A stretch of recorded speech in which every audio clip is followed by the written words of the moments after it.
You miss 100% of the shots that you don't take. Wayne Gretzky.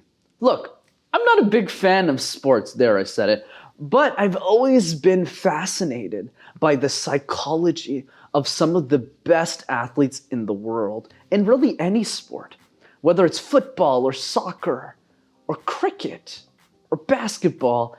I love the psychology and understanding the mindset of some of the highest performing athletes in the world.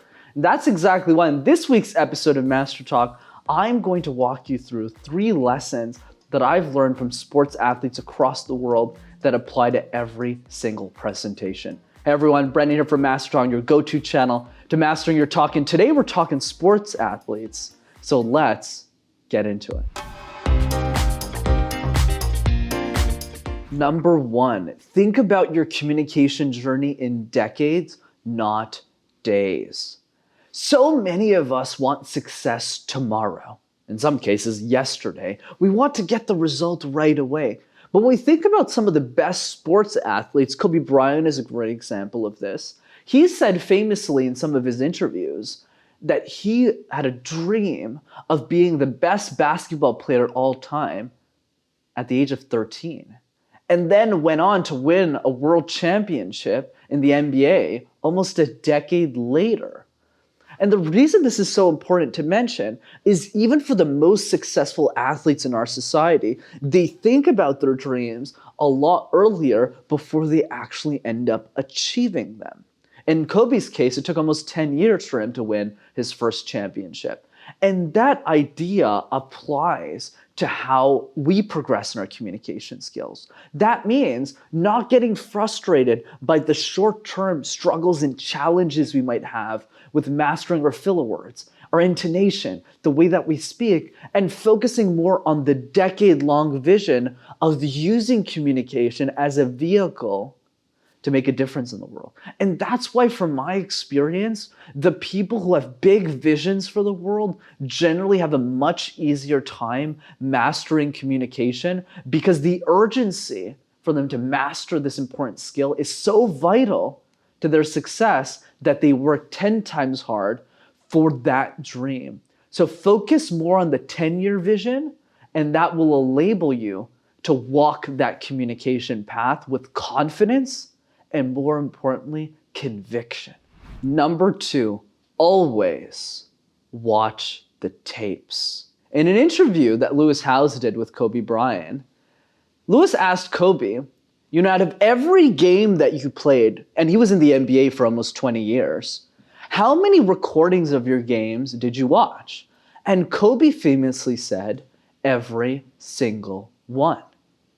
And Lewis almost couldn't believe it. He said, Kobe, wait a second. Are you sure that you watched every single, even the ones you won? And Kobe said, win or lose, you watch every single tape. And the reason he said that is because even in the games you win, you always want to study how you can be better. And the only way to do that is to put yourself through the pain of rewatching your wins and, more importantly, your losses. And I can totally relate to that. When I was 19, I started my communication journey with an oversized suit and tie, and I was speaking to different executives who were triple my age sometimes.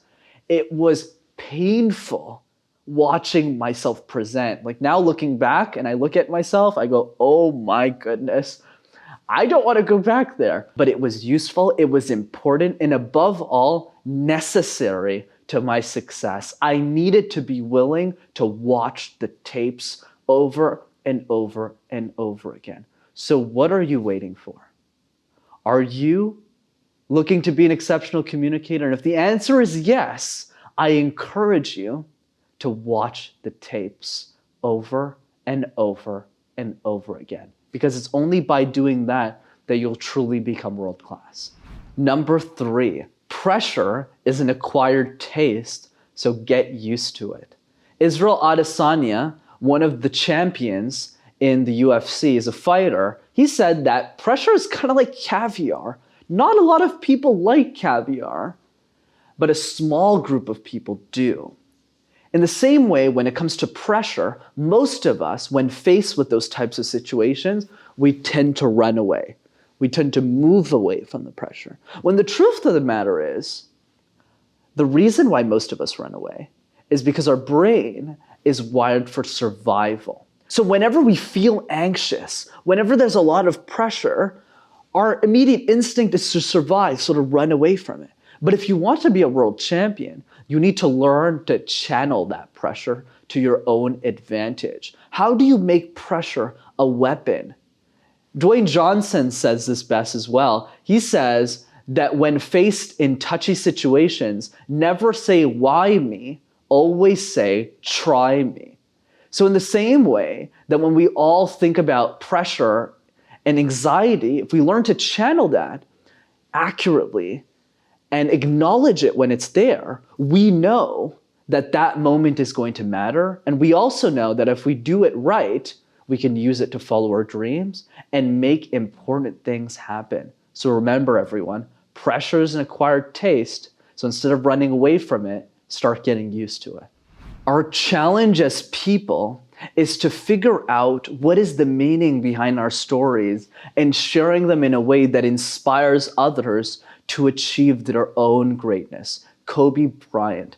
Even if I never watched that much basketball, or really any other sport for that matter, I'm super passionate about the mindset behind sports and how many of these incredible athletes have approached the game from a mindset perspective. And if we can take just 1% of that ability in communication, imagine how incredible we would be at this skill. And I encourage you to do the same. As always, if you enjoyed this week's episode of MasterTalk, be sure to smash that like button and subscribe to the YouTube channel as well to see more videos like this.